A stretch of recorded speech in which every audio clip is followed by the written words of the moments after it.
Assalamualaikum warahmatullahi wabarakatuh. Waalaikumsalam. Alhamdulillah al-wahid al-qahar al-jabbar al-shattar. Allahumma salli wa sallim wa barik ala sayyidina Maulana Muhammadin sallallahu alaihi wasallam khairul akhyar wa ala alihi wa ashabihi wa man tabi'ahum ila yaumil mahsyar.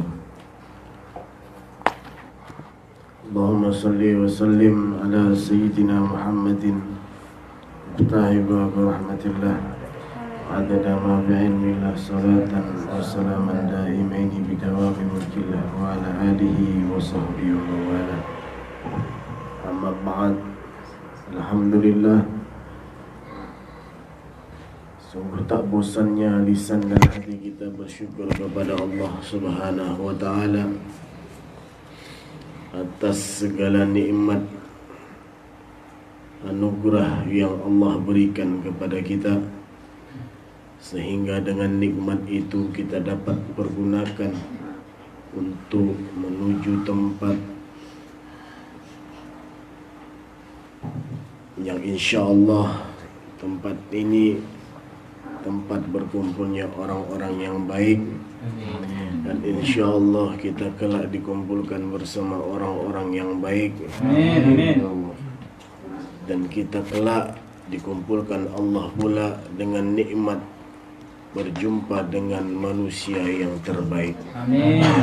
Salawat beserta salam tak lupa tersampaikan kepada manusia yang paling mulia, dimuliakan oleh Allah, manusia yang penciptaannya adalah sebab daripada terciptanya segala sesuatu, yaitu Sayyidina Muhammad Sallallahu alaihi wasallam.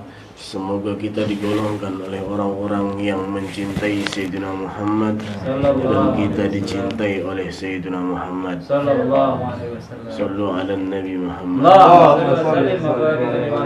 Allah Subhanahu wa ta'ala berfirman, Bismillahirrahmanirrahim.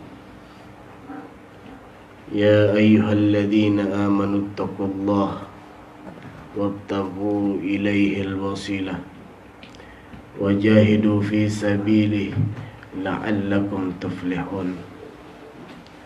Allah Subhanahu wa ta'ala telah mengingatkan kita, ya ayyuhalladzina amanu, wahai orang-orang yang beriman. Siapakah orang yang beriman itu? Yaitu orang-orang yang senantiasa selalu merasa diawasi oleh Allah Subhanahu wa ta'ala. Wattaqullah, ittaqullah, wahai orang-orang yang beriman, ittaqullah, bertakwalah kamu kepada Allah. Siapakah yang paling bertakwa? Hambanya Allah Subhanahu wa ta'ala.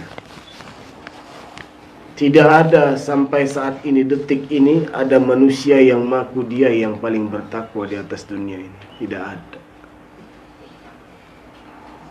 Ittaqullah, Allah hanya ingatkan kita, bertakwalah kamu kepada Allah. Tapi tak ada pula orang yang mengaku paling bertakwa. Kenapa? Karena kita bisa mengukur kadar takwa kita kepada Allah. Terkadang kita taat, terkadang kita maksiat. Itulah kadarnya manusia. Begitu juga iman tadi. Tak ada orang yang mengaku paling beriman. Karena apa? Terkadang imannya tambah, kadang imannya turun. Itulah imannya manusia. Iman itu tambah, al-iman yazid wa yankus. Al-iman yazid wa yankus. Yazid bit ta'ah, yankus bil maksiyah. Iman itu bisa bertambah dengan ketaatan. Ketaatan seperti apa? Sudahkah ketaatan kita hanya semata-mata untuk Allah dan untuk Rasulnya? Tidak ada pula orang yang mengaku paling beriman kepada Allah.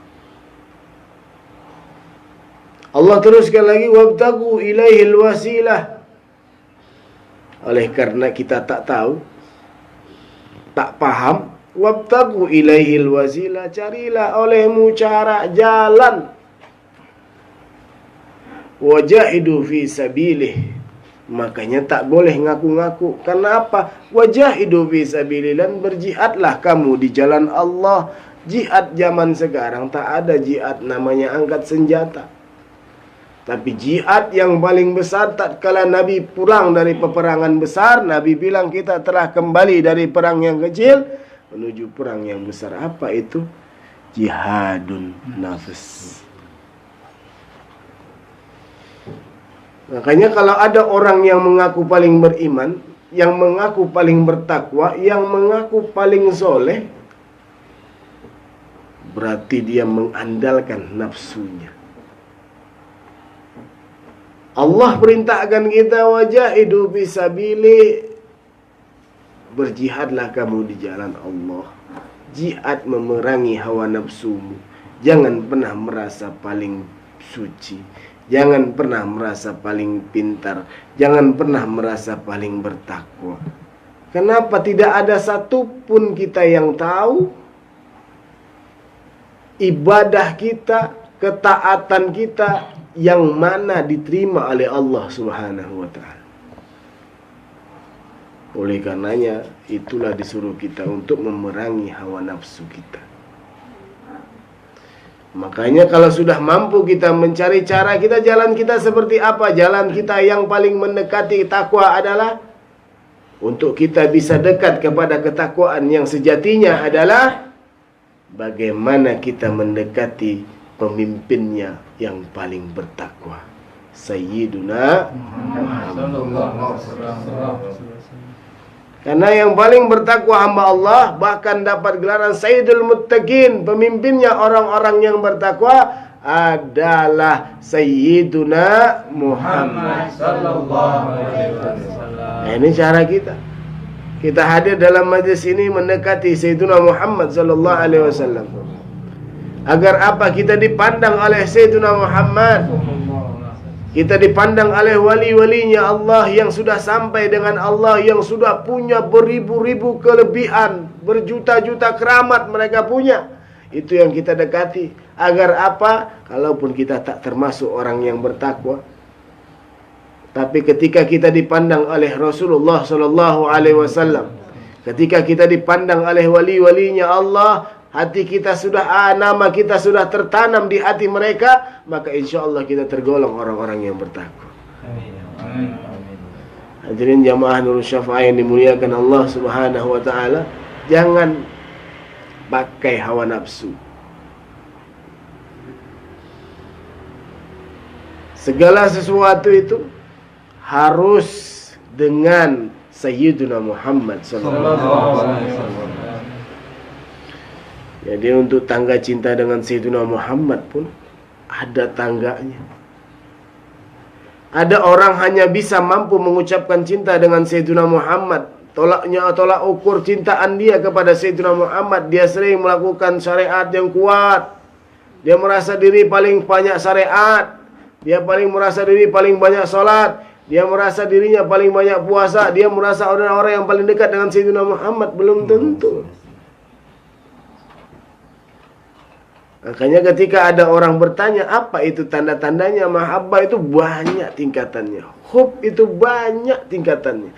Tingkatan yang paling pertama adalah mencintai Sayyidina Muhammad dengan cara cintai yang dicintai oleh Sayyidina Muhammad.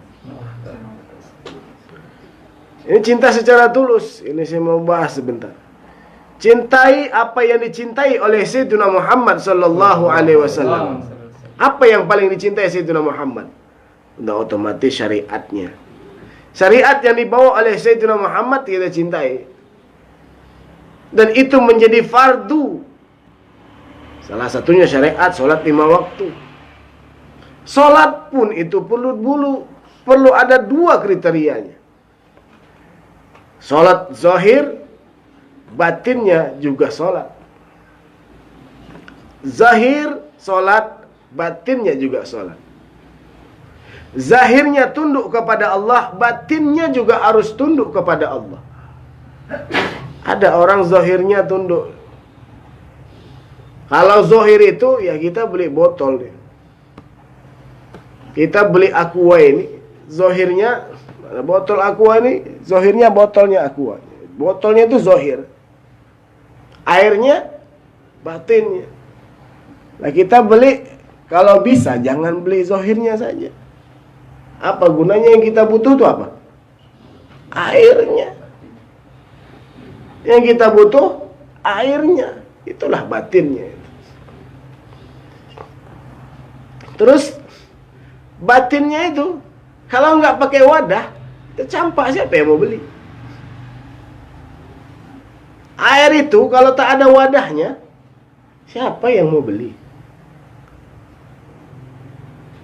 Beli teh botol. Kita beli teh botol, zohirnya di botol.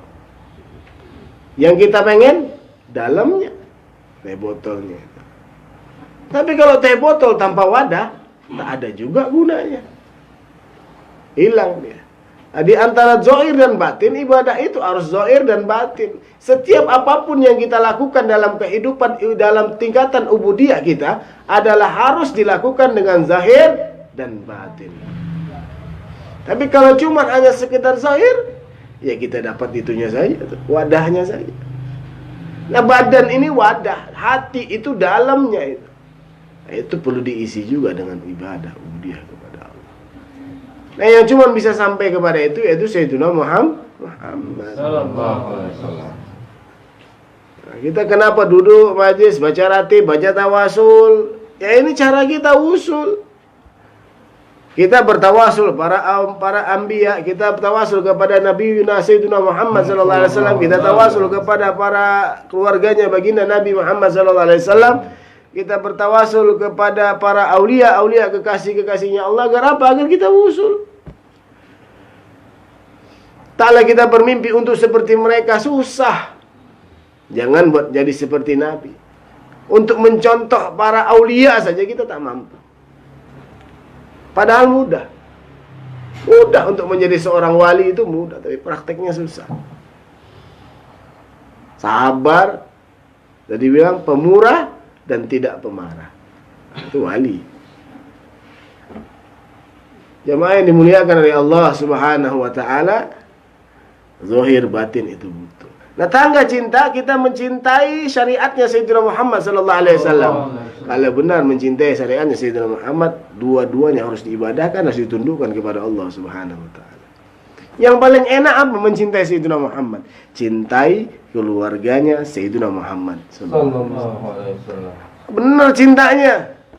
Cinta yang benar itu seperti apa? Cinta yang benar itu seperti apa? Nah, ini banyak kriterianya lagi. Untuk cinta yang benar kepada keluarga Sayyidina Muhammad sallallahu alaihi wasallam tak ada membedakan yang alim, yang jahil, yang fakir, yang gina. Yang fakir sama agnia, nggak ada bedanya. Jadi cinta sama keluarga Nabi Muhammad sallallahu alaihi wasallam itu bukan perkara ilmunya, bukan perkara alim atau bodohnya.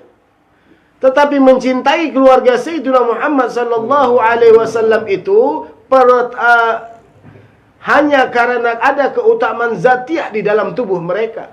Bukan karena mereka itu kaya, bukan karena mereka itu miskin, bukan karena mereka itu pintar, bukan karena mereka itu jahil, bodoh. Tapi mencintai keluarga Nabi Muhammad SAW sejatinya mencintai zatiahnya Sayyidina Muhammad SAW. Kadang-kadang maaf, di kalangan yang majlis-majlis memang diajarkan tentang kecintaan kepada Sayyidina Muhammad, tapi hanya batasan lisan saja. Pembuktiannya apa? Banyak orang yang mengajarkan kecintaan kepada zuriyatun Nabi, kepada cinta kepada keluarganya baginda Nabi Muhammad SAW, cuman hanya batasan lisannya saja. Tapi ketika dia praktek, maaf, para mubalik juga seperti itu. Cuma pada bab praktek tak ada.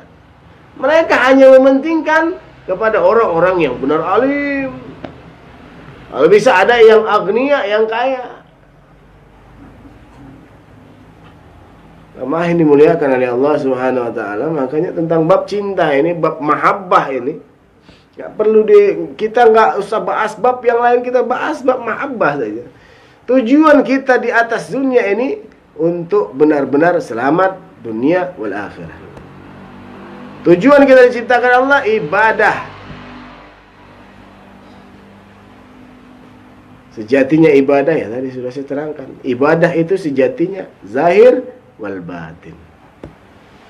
Tujuan kita diciptakan adalah ma khalaqtul jinna wal insa illa liya'budun. Telah kami ciptakan jin dan manusia kecuali untuk menyembah kepada Allah Subhanahu wa taala. Kalau cuma sebatas sembah tadi, zahirnya saja, batinnya tidak, ya sama. Untuk sampai tingkatan mahabbah itu saja masih perlu ditanyakan. Padahal mencintai keluarga Nabi Muhammad banyak orang yang tahu dari kalangan Syafi'i. Dari kalangan yang mengaku bermadzhab Syafi'i, bahkan seluruhnya 4 imam 4 mazhab itu seluruhnya dihukum oleh para pemimpin-pemimpinnya karena membela haknya Ahlul Bait Nabi Muhammad SAW. Ini ada orang ngajarin tentang cintanya kepada warga Nabi Muhammad SAW cuma hanya batasan lisan saja. Bahkan maaf, akhir zaman ini nanti ada banyak orang yang terobsesi untuk sampai-sampai dia bisa mencari-cari nasabnya untuk sampai kepada jadi keluarganya Nabi Muhammad SAW. Auzubillah summa Jemaah yang dimuliakan oleh Allah Subhanahu wa taala, maka carilah cara yang sejati mana? Duduklah dalam majlis seperti ini, majlis ilmu yang mengajarkan tentang mahabbah. Kami teringat dengan guru kami. Beliau mengatakan, kalau ada majlis yang di dalamnya tidak menjelaskan tentang Ahlul Bait Nabi Muhammad SAW dan gurunya tidak menjelaskan tentang keutamaan Ahlul Bait Nabi, maka tidak ada yang perlu diambil dari tempat itu. Guru kami menjelaskan seperti itu. Jadi kalau ada orang yang majlisnya luar biasa, seperti majlis yang luar biasa, majlis ilmu, tapi kalau dia mengajarkan kebencian kepada keluarga baginda Nabi Muhammad SAW, maka tidak ada keberkahan dalam majlis itu. Maka tidak ada satupun yang perlu diambil dari situ, karena tidak ada berkah. Jemaah yang dimuliakan oleh Allah Subhanahu wa taala, carilah cara kita untuk mencapai keberuntungan dari Allah Subhanahu wa taala. La'allakum tuflihun, agar kamu termasuk orang-orang yang beruntung.